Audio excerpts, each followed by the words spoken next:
So good afternoon, everyone, and welcome to today's webinar, Improving Manufacturing Collaboration Using Onshape Cloud PDM. My name is Rob Romanowski. I'm the Director of Sales Operations with 3HTI, and I'm joined by a group of panelists. Today we have Michael LaFleche, the Manager of Technical Services at Onshape/PTC. We have Bill Stickney, our Director of Engineering and Simulation at 3HTI, and our Director of Marketing, Jeff Gavio. So we got a full panel to help answer everybody's questions today. Make sure that you guys keep your hands and feet inside of the ride, and hopefully you got a nice cup of coffee or tea or a glass of water or something, as you can just spend a little bit of time with us today.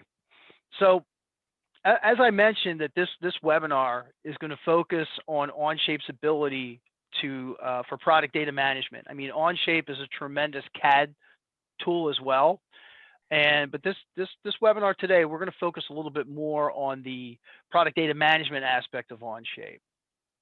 If you have any questions, feel free to type those into the chat box, and we'll try to review them or answer them as we go. If not, we'll definitely have a Q&A session at the end.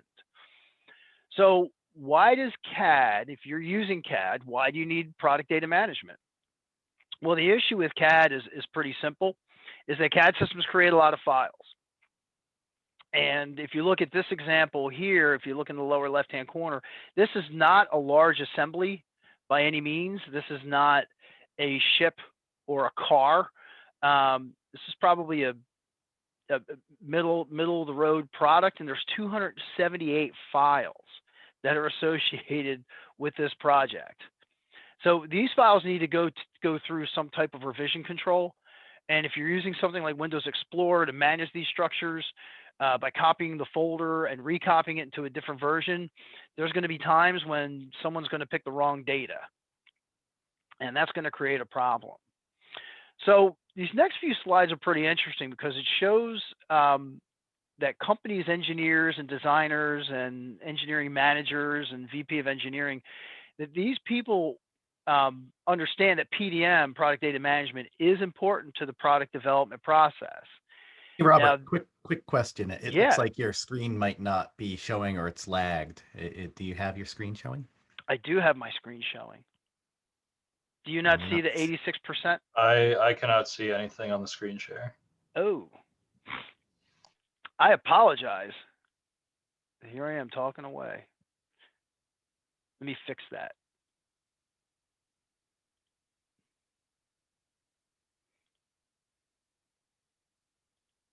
Okay.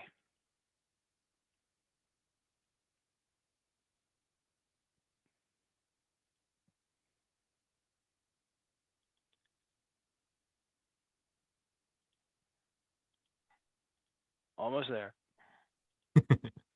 You'd think after doing Zoom for 9 months, we'd be there, but sometimes it just happens. I know. They'll probably invent a word for this. Yeah. So can you see the CAD is Yeah, we're good now, Rob. Yeah. So here's the example, just so everybody knows I wasn't making it up. There's 278 files associated with this one CAD assembly, this one project. That's a lot.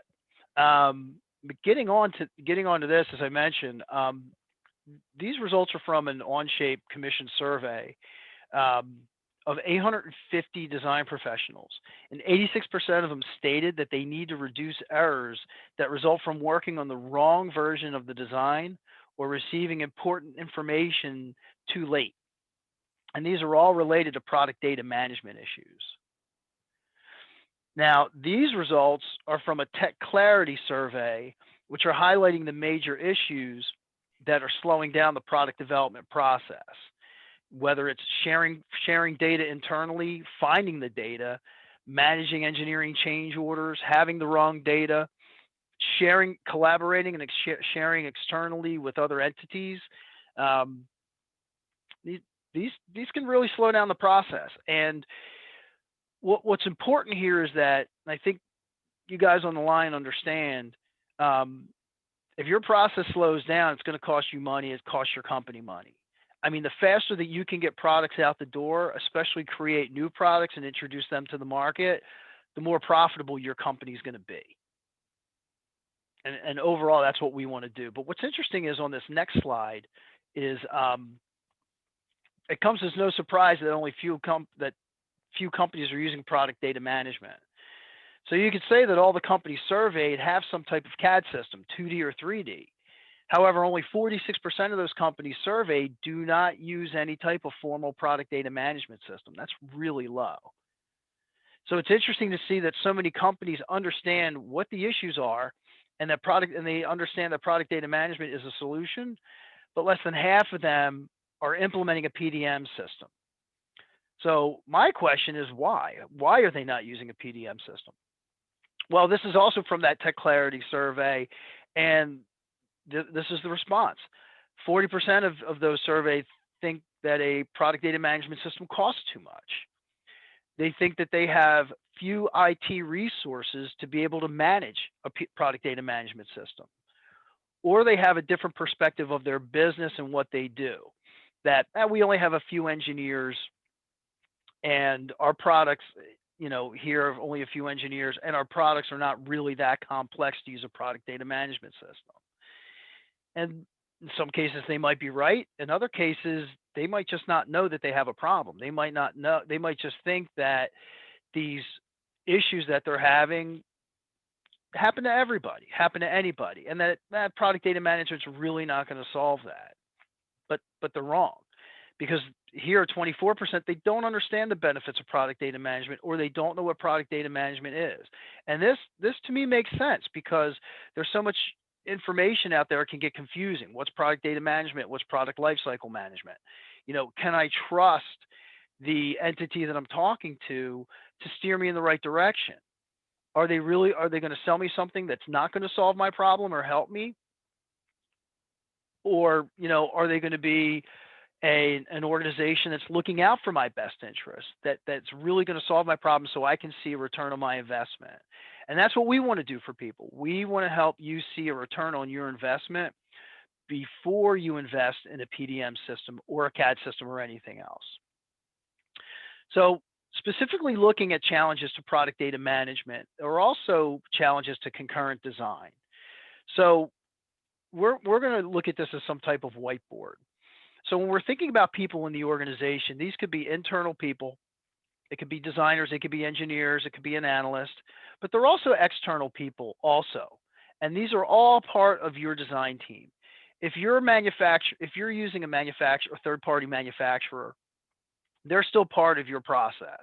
If you're using a sheet metal design house or a mold design house, if it's a supply chain, everybody is part of that process. So what we're going to do is we're going to look everything below this dashed line as something that's going to get in the way of your concurrent design process. And because software tools that are installed on your computer are version centric, you need everybody to be on the same design platform internally. If you want to have the same, or if you want everybody to be on the same, if you need everybody on the same design platform internally, you need everybody to be on the same version of software, or else it's going to be difficult to manage the rate of change that's occurring. So let's look at how people manage or share data overall. So you could use some type of USB port, you could use email, you can use a OneDrive, Google Drive, or something related to that. But all you're doing is you're passing copies of files back and forth. These are not the masters, these are not the originals. Whatever these files whatever information these files contain, whether they're CAD files, whether they're change order requests, whether they're, whatever these files may be, they're not the original. These are just copies that are going back and forth. And in some cases, they're going to be locked as soon as somebody tries to open them or use those documents. So what are companies doing to keep these files from being improperly overwritten so that they can have some type of master file? Well, what they'll do is they'll invest in a local file server. They'll have a PDM system or a PDM server or even a PLM server. Now for PLM, that's a check-in, check-out process. So you'll have a document sitting in the PLM system, and then when you check it out, it becomes locked, and nobody else can work on that file until you check it in. Thing is that once you check it out, you have a copy of that file on your computer. It is now on your system. Now, if you keep the same name of that file, if you do not change the name of that file and check it back in, and then a few days later check it back out, now you have that file again in your system somewhere with the same name, depending on where you're keeping it. So once again, this could also become a challenge in making sure that you're using the correct file that's not being improperly overwritten. Once again, these are copies of files. So another thing that people will do, or businesses will do, is they'll invest in a solution in the cloud like SharePoint or Google Drive. But once again, these are only synchronized copies of files. They're not the master. It's a synchronized copy. One of the things that we run, that I've run into a couple times here at 3HTI, is when using Dropbox, is if I have a file open, I may be working on a file for a couple of days just because I'm working on it intermittently. And I keep the file open because I might get distracted. I might have to go into a meeting or have a phone call. And I keep that file open because I want to work on it before the end of the day. If somebody else opens that file and makes changes to it and saves it, now I have a conflicted file. So now there's two files. I've made changes, the other person makes changes. So now we have to open up both files and figure out what data is new and updated, and it's a pain. So I can only imagine the, and understanding from the customers that we have, that doesn't even compare to issues with the product development process. So all this gets in the way of what your business really has a goal for, and that's to have multiple people working on the same file at the same time so you can get your products out the door faster. Now, Onshape runs on a unified cloud platform known as the Atlas platform. So everything you need for product development is in one place with a database-driven approach.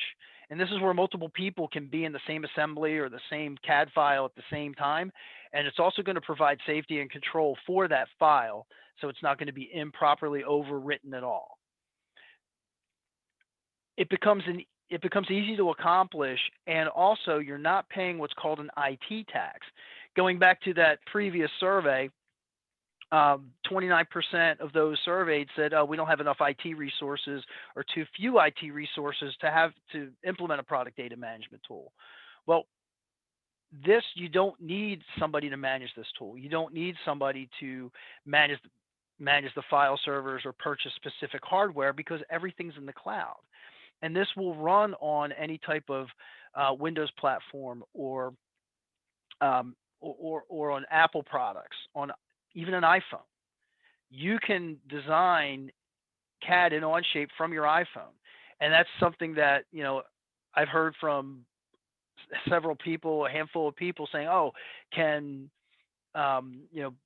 we're also a Creo reseller, can we design in Creo on a MacBook? Well, no, you can't. But with Onshape, you can, because there's nothing to download. You just access everything in the cloud. So everything here on this right-hand side is also being recorded as a transaction in the system. So you have a map of all the changes that were made and when they were made. And then you can also see who made those changes. So it keeps everything organized for you. Now, this unified cloud solution allows you to collaborate in a parallel fashion. Once again, multiple people working on the same products, the same files at the same time. And again, from any type of device, whether it's Windows, Mac, iPhone, it doesn't matter. So that helps to reduce the total cost of ownership of a solution like Onshape, because you don't have to invest in any IT hardware. And I'm going to go to the next slide. So that being said, we're off to our presentation. I'm going to pass everything over to Michael LaFleche. Palm trees, how about that? All right, I'll hit the share button. That was from whatchamacallit? It's from my trip to the Bahamas. Ah, how I wish I could be there right now. But it's a nice day in the Boston area where I happen to be, so Nice. it's not too bad. It's not too bad. You can see my screen now? Yes, I can. All right, good. You see a couple of Onshape windows. I'm on a MacBook computer, as you can see. I'm a photographer on the side, so I like using a Mac. So I'm going to sign in Onshape, right? I just sign in as a username, right? I'm going to sign in as Mike, project manager, and he is going to be working on a project that he needs to get his customers involved with and his supply chain involved with, right? So let's take a look at this. When you sign in, you have your full data management system at your fingertips. No load screens or anything. You can do this from any browser. I can see the history. Remember that right-hand side of the screen that Robert was talking about.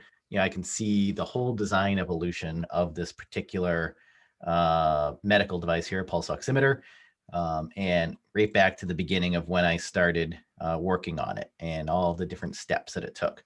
Now, let's say I'm working on some changes for the bottom clip, right? I can go ahead and open that branch of the design. Instead of saving things as file copies on your hard drive, you can work on these branches in the design workflow. Think of these as design iterations or proposals that you might be working on, right? So I'm looking at this, I'm in that branch. I can see I have this clip here being designed, and I'm making design modifications to this button here. Maybe I don't need that extrusion. And as soon as I do any change in the system, you're going to see that branch show up at the top because I made an edit to that. Mike, the manager, 12:18 p.m. today, made a change. I did not hit the save button.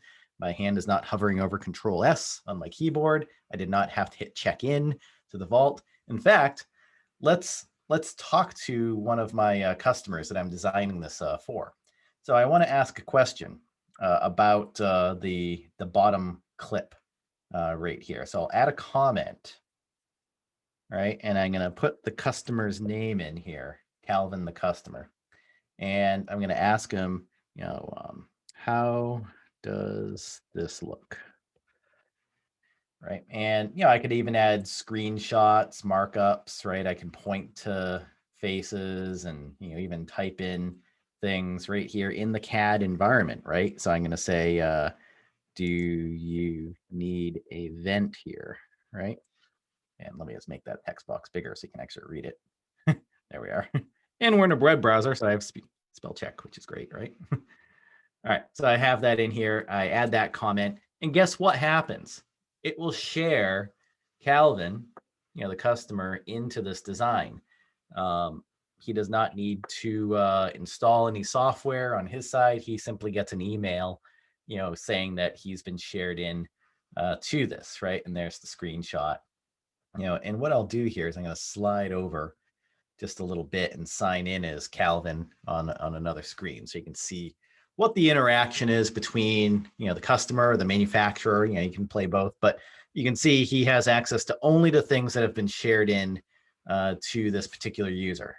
And I can just click into that document just like that. And now, if I want to look at the comment trail, I would be able to see, all the comments that are related, to that particular design, right? So here's the comment trail. How does this look? Calvin can get a bigger picture of it, and Calvin can reply directly in here, right? I do need a vent. Do I need to vent ever, right? So let's go in and see what happens, right? So, that comment, of course, came through and, Mike can see that reply. And while both of these people are in the same document, here's Calvin at the top of the screen. You can see there's a photo of him and a photo of Mike on Calvin's screen. So I can, as I make design changes right here. So I'm going to add a, some sort of vent, we'll make it 1/8 of an inch. And I'll just poke an extrusion through. I haven't, fully defined it yet, but I'll just poke it through all of the items on the bottom clip, okay? But look what happened on Calvin's screen instantly without any refresh or update or check in or check out or sending a new file. It was an instant real-time update to this. And of course, that's all happening in the timeline and the data management system right here. That change has occurred. So, Calvin could comment on it and say, you need to move it over by 1/2 inch or whatever. And, he could do that kind of comment right here. He has a nice comment bar that he could say, move over 1 inch, right? Because, how does he know it needs to be moved over by 1 inch? He has a tape measure right here, and he can just measure, from here to here and get the distance, right? So really, I mean, this is such an easy viewing application for people who are kind of consumers or not really the full-time CAD people, in a company or outside of a company. And if you think about what we just did here, just think about it, right? If you've been exposed to CAD and PDM before, you know that this would be utterly impossible to do what I just did in such a short amount of time or at all, right? You don't share people from the outside into your PDM or PLM very easily, right? If you do, it's a lot of care and feeding, IT work and things like that. And you certainly wouldn't see things updating real time, right? So, now we have those changes in here, and I want to note these changes. Let me just move it over by 1 inch as, I was requested. So I'll just add a quick dimension from that face to that hole. And I'll say, we'll move this over to 0.2 inches. And I guess I need to move it up slightly as well to make that work. Okay. The final button's kind of nice too. As you're doing work, you can, move the hole dynamically and, get stuff like that. So maybe I like it, right on the edge there. So, Calvin's impressed with that update, and now he says, go ahead. You could reply back in a comment. But how do you make sure that this, gets taken care of properly? Well, of course, you need a detailed blueprint, to get parts manufactured and everything. I'll just make the screen bigger. So there's my drawing updating with all the latest and greatest information. I might actually just add a quick piece of dimensional information, right over here somewhere. And here, showing the latest dimensional change. You're not going to hopefully get too upset with me for making a kind of ugly drawing at the moment, as, we're just making a quick change here. But, what I would like to do is add a revision table, up to the corner of this drawing, so we can understand, what the changes are to this. This is being released at revision A for the first time. So that's why we see an A and a star next to it. And I'm ready to hit this release button. So it shows me, that, we have the drawing, the clip, we have part numbers automatically set here. Actually, it's going to Rev B in this case. So the drawing was going to A, that's what that was showing. But I'll just make it go to B so it matches the part, right? And, it even tells you, if things have changed since the last time you did a release. The last time we released this part, our company was using a completely different rev scheme, and it tells us that. It tells us that this same part number is included in another pending release candidate, and I can view that release right there. So it's doing a where used on other releases that are happening on the same part number, right? So it tells me that just to kind of give me information, because Onshape actually allows you, it's really pretty cool to release things, the same part in multiple times, because you might have 2 or 3 different ideas that may or may not survive an engineering change order request. And this is something a PLM and PDM has had, trouble doing over the years, but, not with Onshape, of course. So I'm just going to call this out as an engineering change number. And I'm saying added vent hole right there. And, I could have somebody else approve it on the team, or, I could approve it myself. I have that privilege right now, but I want to let Calvin, the customer, know that this is happening. I can put him in as an observer, and I might even let the mold design house know that this is going to be happening soon. That's my mold vendor on the outside. And I just hit that release button. And just like that, we have, the approval set, for this. And you will see the a little triangle appear here in just a second, showing that design change has finished up. And there's the Rev B right in the Rev block, there.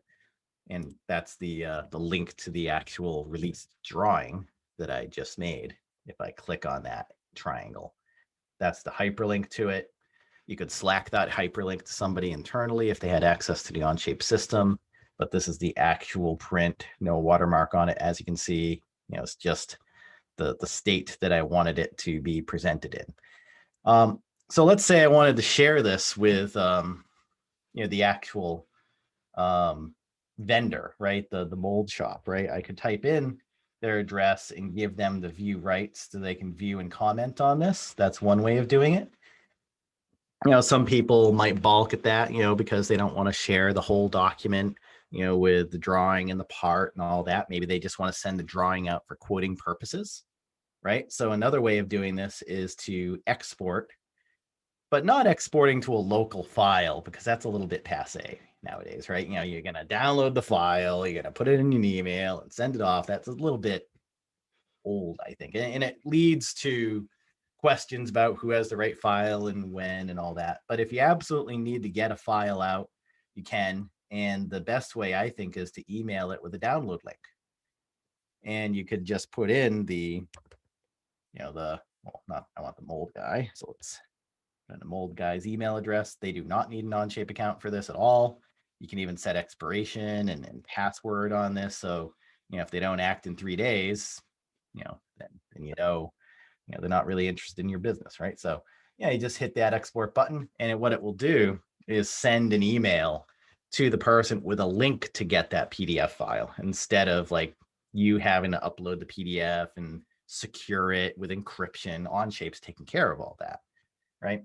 And back here on the assembly, I could actually tell this assembly to also make sure to use only the Rev B version of this part right here. So just to wrap up the presentation, right now, we're using the latest work in progress of this right here, but I can instruct Onshape to update the, if I look at the revision history of this, I can see there's a Rev A, Rev A1, Rev B, and I can see all the release information. Right now, I'm just using the work in progress. So I would switch to use the latest release right here. It shows me that, right? So now it puts a triangle next to it. My bill of materials will even be smart enough to show me that, right? Because I have an assembly here. Now we're using the Rev B bottom clip. The other parts are not released yet. But let's say we're ready to release the rest of those parts. I could just release this whole package now. And it shows me, that I've already released Rev B. It's set. The assembly hasn't been given a part number yet.